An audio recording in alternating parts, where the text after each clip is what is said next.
Piazza. On behalf of CME Outfitters, welcome to Real World Data for Real World Patients, a broadened lens to inform decision-making in venous thromboembolism.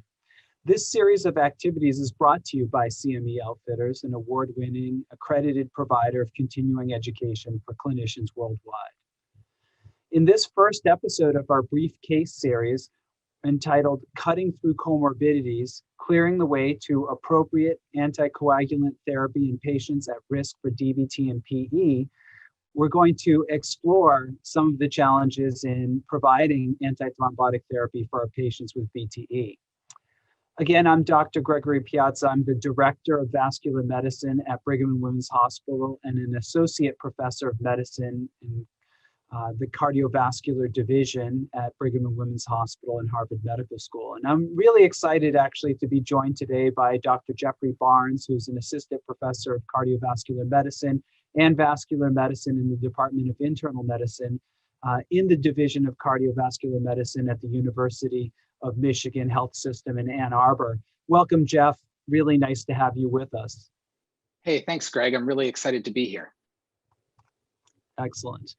And also joining us today to provide some additional clinical perspective and to keep us in line and to demonstrate primary care physicians and cardiologists and the collaboration that we often have on VTE patients is Dr. Margot Savoy. Dr. Savoy's chair and associate professor in the Department of Family and Community Medicine at the Lewis Katz School of Medicine at Temple University in Philadelphia. Welcome, Margot. Great to have you. Thank you. It's my pleasure to be here. Awesome. So let's start by reviewing our two learning objectives for today's session. First, after participating in today's activity, clinicians should be able to assess common comorbidities in patients requiring anticoagulants. And then second, clinicians should be able to apply anticoagulant strategies to the care of patients that reflect randomized controlled trial data, as well as real-world data, and also incorporating the individual patient characteristics and preferences. So with those two learning objectives in mind, let's first talk a little bit about what we're worried about in this session, which is VTE. It's become a major US healthcare imperative. And the reason it's so important is because it's actually quite common. So VTE for us comprises deep vein thrombosis and pulmonary embolism. And it affects up to 900,000 individuals in the US each year. And it leads to nearly 100,000 annual VTE-related deaths. So it's a major problem, it's common, and it's life-threatening. What's worse is it's actually preventable. It's the most preventable cause of death in hospitalized patients. The incidence is likely to continue to increase because the population's getting older and patients are living longer with chronic medical conditions such as obesity, heart failure, chronic lung disease, cancer. And so it's really important that we know about VTE and we keep it sort of on the top of our list when we're seeing patients, because if we don't, then we have the risk of missing it. We're really lucky to be able to share a case of a complex patient presenting to us with different issues that complicate the management of VTE. And to talk to us about this case is going to be Dr. Savoy.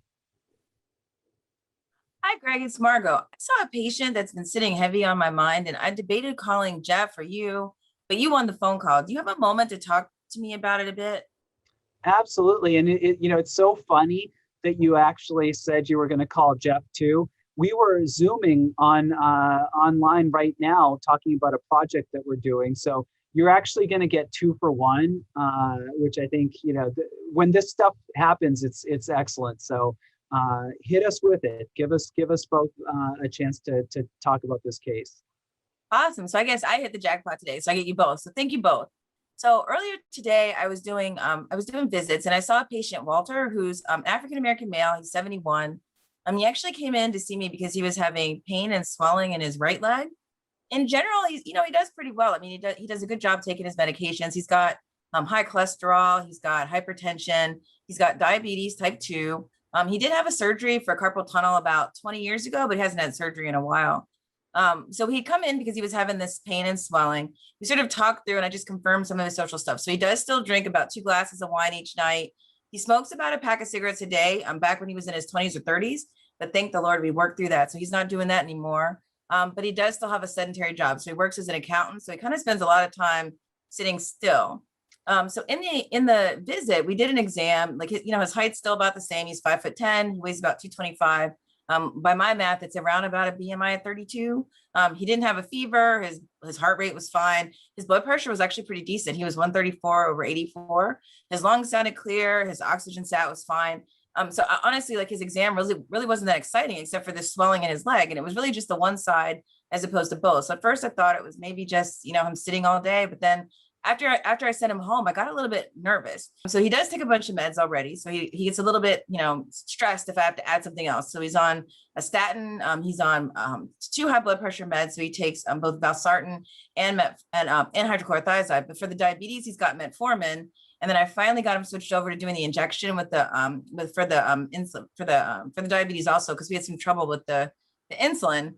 And so I know he's going to push back if I have to start him on a med, but I'm a little bit worried. And so I just wasn't really sure what you guys might think about his case, or like, did I do the right thing just sort of not doing anything, or maybe I should have tested him. I'm not sure. Yeah, I mean, I'm glad to have Jeff with me because I think tackling these patients is so challenging. It's nice to have a second brain working on these things. I think, before we talk about the case, sort of in its totality. It's probably worth giving a question to our audience, which is, which one of the following factors increases Walter's risk for VTE?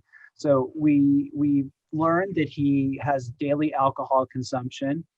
Your math shows us that his BMI is increased and that he's in the obese range. He's got this surgical history, but that sounds like maybe it was remote. And then maybe he has a factor V Leiden mutation. It's hard to know. So what do you think? Or maybe we just, it's very hard to pick apart his risk factors, but let's give the audience a chance to think about the possibilities here. And so hopefully the audience had a chance to really think about the different risk factors that are here for this patient. For me, I think the obesity is what stands out as a major predictor of developing VTE. What do you think, Jeff? Yeah, Greg, I think you're probably right. It's probably one of the most common yet underappreciated risk factors for developing venous thromboembolism. Obesity is clearly an epidemic in America, and we see a lot of patients like this.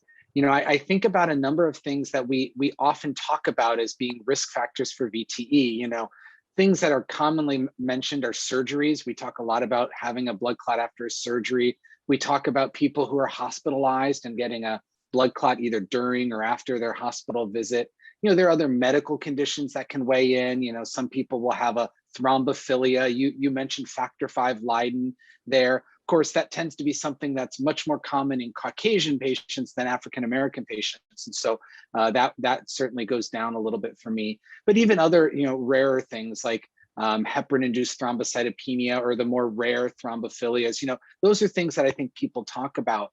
The other one that I think we always have to consider, especially in our older patients, is not just their older age, but certainly cancer. And that's something I always consider too, is could this patient have either a cancer we know about or something we don't know about it, and that contributes. So, Margo, when you mentioned this patient, I was thinking through the different things. He's an older gentleman. He's definitely obese. We actually know that African-American patients are at higher risk for developing DVT and PE than Caucasian patients. And just his comorbidities kind of set him up for this. So I'm not at all surprised that he may be at risk for developing a blood clot. That wouldn't shock me at all.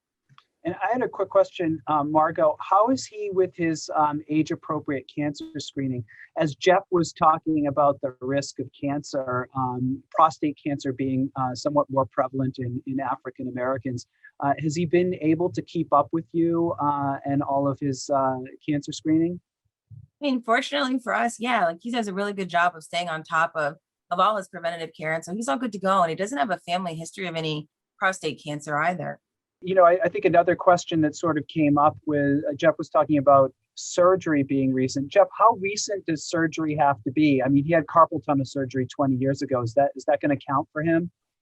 Yeah, I get this question a lot, right? How closely associated do these things need to be? And for me, I'm really looking for a surgery or, somebody having a cast within about 4 to 6 weeks. So for this gentleman, we're talking 20 years. That's not at all connected. I'm looking for something that's much closer in time. Okay. And then alcohol consumption, is that a risk factor that we should be asking about? I think of alcohol consumption as being something that concerns me about bleeding risk, especially if somebody's drinking quite a bit. They may have liver dysfunction or maybe at risk for falls, things like that. But it sounded to me like he was just having 1 or 2 drinks in an evening, and I don't think that really poses much of a risk for clotting or bleeding, at least from the way you described it, Margot.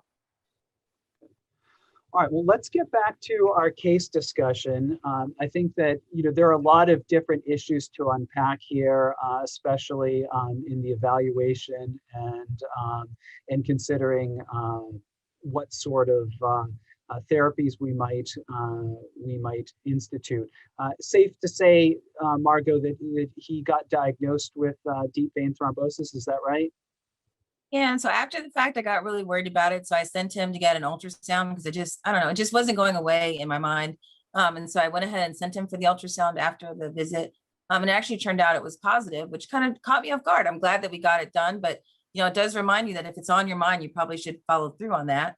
But then now we got to the part where I needed to figure out what to do with his medications.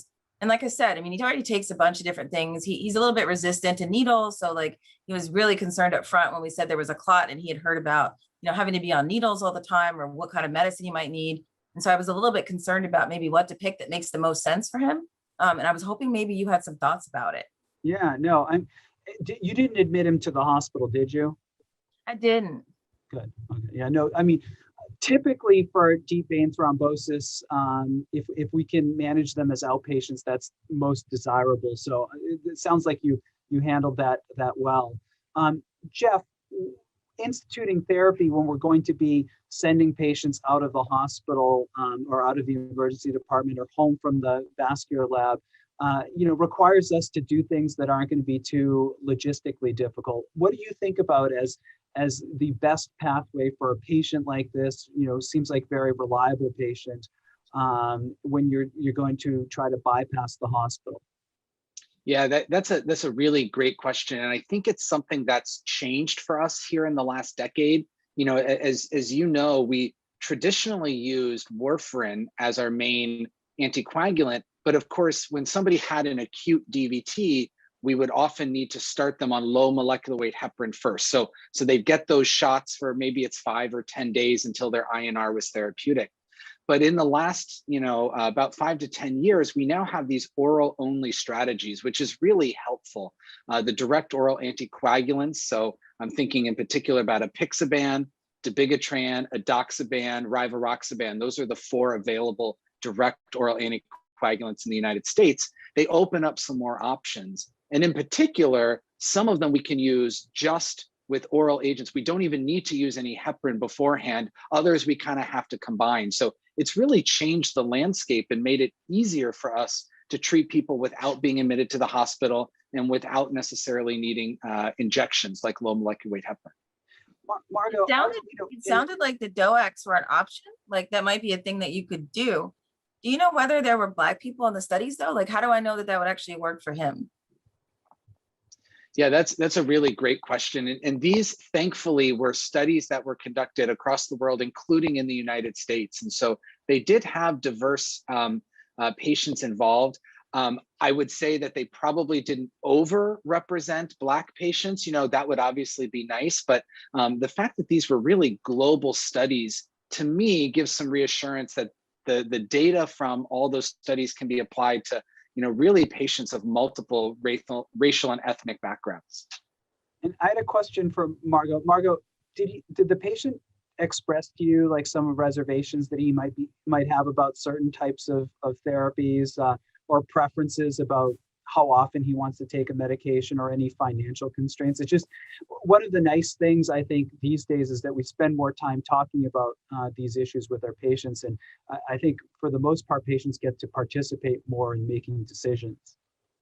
Well, it was pretty clear about not wanting to have to take off of work and being admitted to the hospital, which is part of the reason why we did the ultrasound sort of outpatient and just try to figure it out. And then when I called him back to give him the results, his first answer was, well, I'm not getting stuck with any more needles. And so, we struggled a little bit with getting those injections in for his diabetes. And so I don't know that he's a fan of needles. And like I said before, he'd had a friend who needed to be on medication before. And so he was just a little concerned about having to do an injection. And so his first questions were, do I really need to do that? Is that what's going to happen? And so we talked about the fact that there were some medications and that, for the one kind of medicine, you probably did need to do the needle first because you had to bridge it over. And that was sort of old school. That I had heard that there were these DOAC medicines that, we use for other things. And so I'm pretty comfortable using them for other things. But I thought that you could also use it for potentially for a clot and maybe even in the outpatient setting. And he was sort of interested, but then was a little concerned about, well, if it's new, how new is it? And is it going to be covered by my insurance? And am I going to have a big copay? And it didn't seem like that when I sort of did quick research. But before I went down that whole path, I just wanted to make sure it was even the safest thing to do for him or made sense. And it sounds like it might actually have been a good call to not have to send him to the hospital. And then now maybe we just need to juggle between the medicines to figure out which one might be the best for him. Yeah, and I think that this is actually a great time to pose another question to our audience.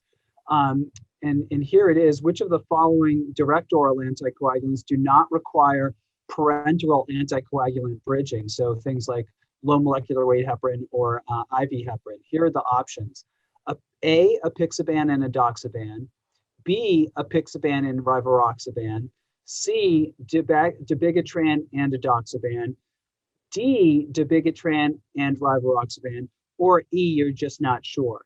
Let's give our audience a chance to think about this, and then we'll come up with the answer. And maybe I'm gonna, since I've got Jeff on the line, and Jeff spends a lot of time thinking about anticoagulation. Jeff, what's the right answer here? Yeah, so the right answer here, which of these do not require parenteral anticoagulation, is going to be B. It's apixaban or rivaroxaban. And those are the ones where we can use this oral only strategy for treating patients with deep vein thrombosis or even pulmonary embolism. Excellent, yeah. And I think that what Jeff's speaking about is the fact that our anticoagulation strategies are they're evolved. They're evolved because of the direct oral anticoagulants. For so long, we were used to bridging patients, giving them low molecular weight heparin or unfractionated heparin on the way to achieving that therapeutic INR with warfarin. And we don't have to do that anymore. Because of the direct oral anticoagulants, we can offer our patients some options. There's switching, where we would give still a low molecular weight heparin, but a shorter duration of it, and then transition over to an oral agent like dabigatran or edoxaban. And that helps patients to get quickly to stable oral anticoagulation, where warfarin sometimes is a period of trial and error before you get that INR. And then we also have the option of completely oral monotherapy. And as Jeff mentioned, we can give a higher dose of rivaroxaban or apixaban, and then transition to a maintenance dose. And that potentially really helps facilitate transitioning patients to home from the emergency department or from the vascular lab. And I think that might be of potential interest to our patient, Walter. Another thing that has sort of helped us is real world evidence. So we've got the randomized controlled trials, and we've already spent some time talking about the different populations in those studies. And as Jeff mentioned, they did represent different demographic populations, but maybe not as much as we would hope. And real world evidence sometimes includes broader populations. And so I think that real world evidence when it comes to anticoagulation has helped us to feel more comfortable at prescribing direct oral anticoagulants in different demographic populations, in some underrepresented minorities in the randomized controlled trials. And I think that in some ways that comfort has led to increased utilization. Jeff, has real world evidence helped to influence your practice? Does it give you a little bit more confidence with DOACs in some of the special populations? Yeah, Greg, I think that's a great question. And it definitely has, right? And I would say it has helped me in two ways. The first is people have published on their experience in broad populations. So people with different indications, maybe different ages, as you mentioned, Margot, even different racial, ethnic groups. And so that's helped me feel reassured that this is useful. But even just my personal experience and looking at those of my colleagues, these direct oral anticoagulants are really now the drugs we reach for first. And the guidelines even suggest that that's really where we can go first to say, this is the best way to treat somebody with a DVT or, other indications. And so the majority of the time, I and my colleagues are really using these different direct oral anticoagulants. We still use warfarin because there are patients for whom that's best, but it's become the minority of cases. And so I've had some really good experience, and that's for me been really reassuring. Jeff, tell me about this process of shared decision making. So you've got real world evidence, you've got the randomized control trial data, and then you have the patient in front of you. How do you bring that knowledge to the patient, and how do you get knowledge from the patient to know what their wants and needs are when it comes to treating them? Yeah, I think that's an important point. And Margot, I love that you were sort of already thinking about that when you were talking about Walter. You mentioned that he said to you, I don't want to take a shot, right? And so hearing things that are important to him, what are his values, what are his preferences, I think can really help you make recommendations for him that will align with his values, align with sort of the things that are most important. When it comes to this decision, yeah, do I want a shot or do I not want a shot? That's obviously a big one. I also hear a lot of conversation around what will the cost be? These direct oral anticoagulants, depending on your insurance coverage, may be more expensive than somebody is able to afford.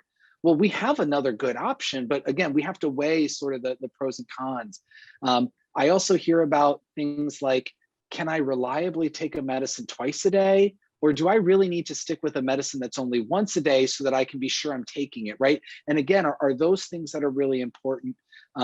Is this something where I'm going to look back and say there's 20 or 30 years of evidence? Or can I say that, yeah, with 10 years of good clinical experience, I feel confident in that?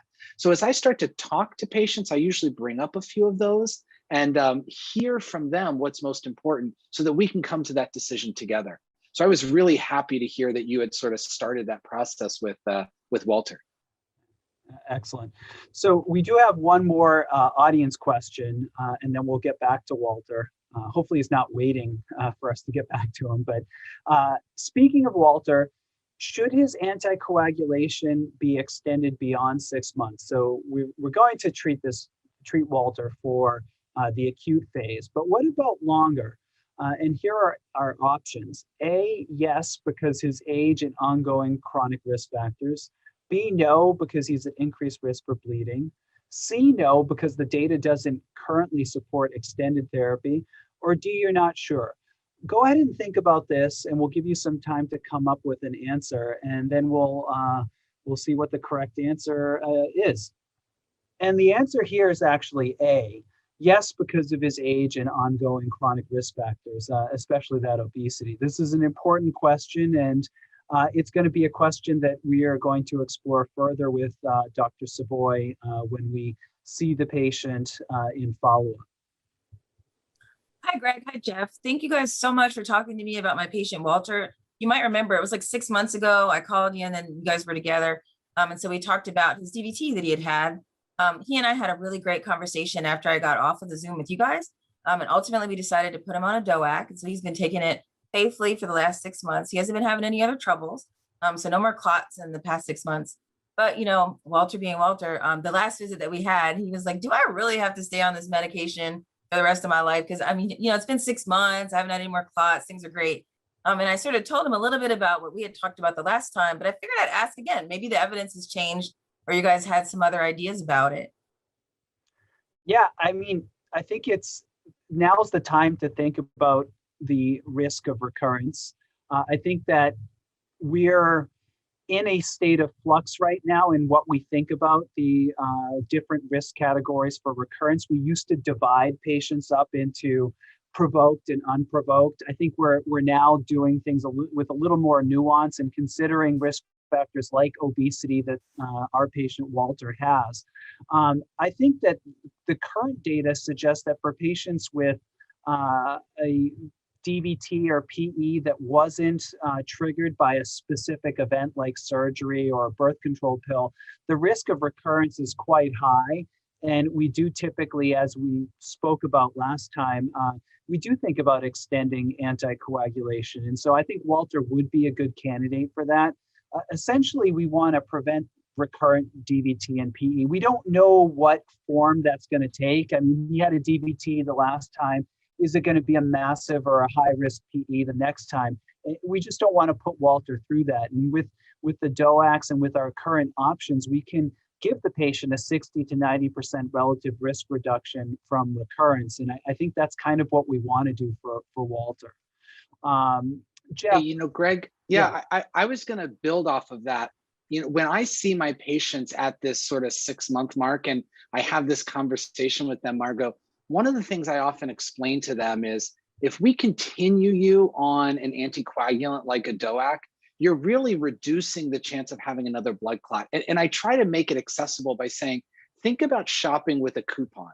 And what I'm basically giving you is like a 70% off or an 80% off coupon, right? That's pretty good. And most patients sort of get that and they say, oh yeah, it's not taking all the risk away, but it's really doing a pretty good job at preventing that next blood clot. And so that's the way I try to make it accessible or understandable for them. And Jeff, are there particular studies that you talk to your patients about, even you by name, when you think about extended duration anticoagulation? Yeah, that's a great question. You know, there've been a lot of studies in this space. You know, many of them were done back when warfarin was kind of the primary treatment. But, you know, nowadays, especially for patients who are taking the direct oral anticoagulants, I'll often talk to them about, you know, those as good options. And in particular, I'll talk about the Amplify extension study. This is one where one of those direct oral anticoagulants, apixaban, was actually tested against placebo. So some of the patients just stopped their blood thinner altogether. But those that kept going on apixaban, again, it was like an 80 or 81% reduction, relative risk reduction in having another clot. That, I mean, to me, that's huge. There was another really interesting study because some patients will say to me, well, doc, can't I just take an aspirin? And you know, Margot, I'm sure people ask you that as well. There was a cool study called the Einstein choice study where they used a different one of the direct oral anticoagulants. This time they used rivaroxaban, and they compared that to aspirin. And again, you see significant reductions. I think it was like 74 or 75% relative risk reduction in recurrent clot with actually really similar risks of bleeding. So I tell my patients, if you're able to tolerate the direct oral anticoagulant, if you're not having bleeding complications, you can really get the most bang from your buck by staying on one of these direct oral anticoagulants long-term. When Greg, like you mentioned, they're in more of that moderate or high-risk group for having another clot.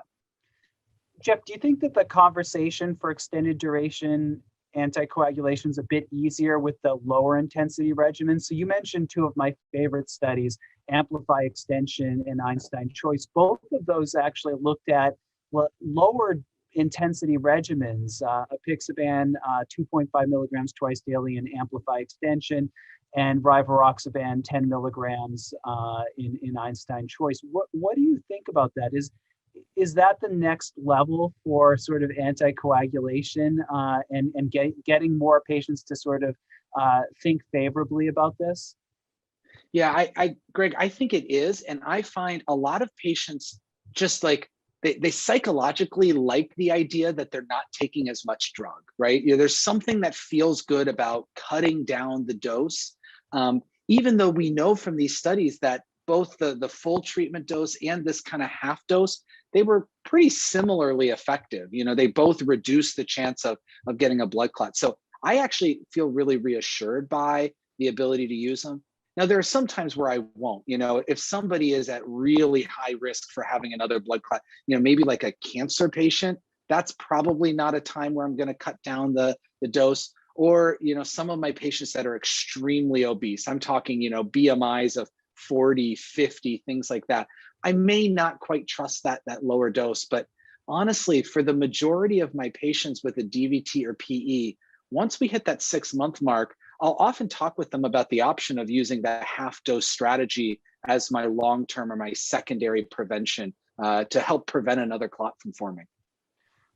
Marco, in your practice, since you spend a lot of time holistically looking at patients, do you go through that process of like bargaining with patients about lower doses? Like they may say, I don't want to be on anything. Now with these lower doses, you could say, well, how about we put you on a low intensity regimen? Is that a process that you go through frequently with your patients? It is a conversation that we have often, particularly if you're allowed to go from 2 pills to 1 pill or even just a lower amount. They feel like they've done something that's progressing. So it's not just that, they've got a condition and the condition is the same forever. But in this case, they actually got to move back down so that they're doing the right thing and they're getting a bit of a reward in the process. And so I find that does come in handy. And I know for Walter, he's a numbers guy, right? He's an accountant. And so when I was sort of explaining to him the bang for the buck idea, I didn't have the coupon idea, but I'm going to totally steal that, Jeff.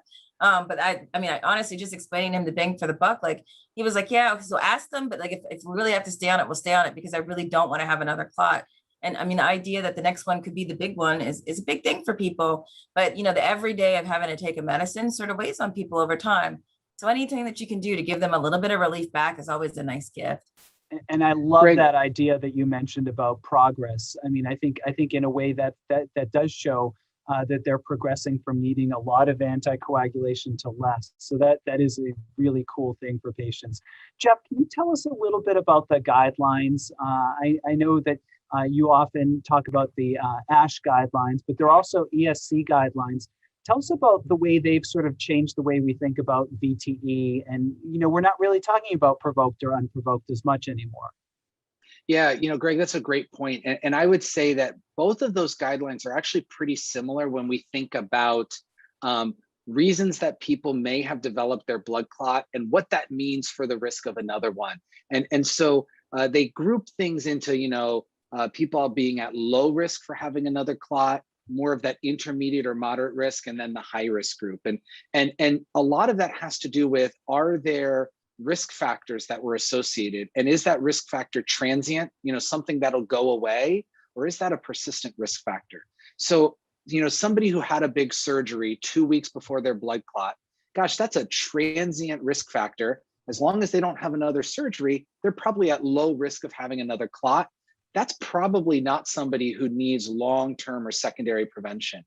On the opposite end of things, people with cancer or people with, really significant thrombophilias, I'm thinking like the antiphospholipid antibody syndrome. Those are people who have persistent, significant risk factors. They're at high risk for having another clot. They definitely are going to need ongoing prevention and anticoagulation. And then there's that group in the middle. Those are the intermediate groups. Maybe they have a persistent risk factor like obesity. Maybe there was no identifiable risk factor that we could really figure out. And those are the patients in whom I tend to sort of talk with them about, are they okay with continuing? Do they want to prevent the clot? Do they really need to get off medicines, or are they having bleeding concerns? Then maybe shorter courses are advisable. But even for that group, I find most of the time we tend to use ongoing or extended secondary prevention. So that tends to be my most common strategy. And that's really, I think, what both the European and the American guidelines recommend.